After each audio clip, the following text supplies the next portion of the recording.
I'm going to show you how to sync your Google Calendar on the Zoom mobile app.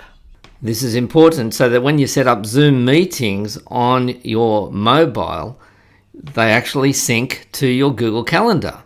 They'll actually appear in your calendar. So here's how to do it.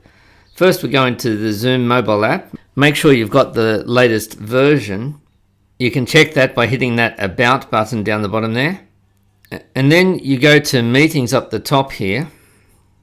Scroll down, Synced Calendars. So mine is currently disabled. I'm going to go for Integrated Calendar. And now that has picked that up as the Google Calendar. So now when I set up a meeting, so now when I schedule a meeting,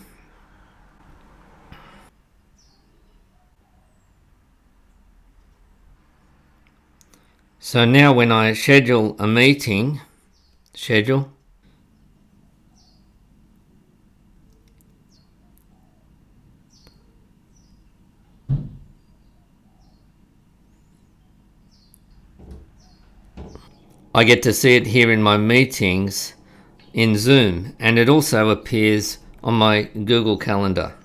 Hey, did you find this helpful? If you did, then hit that like button. And if you haven't subscribed, you might like to, so that you don't miss out on other videos about how to use Zoom.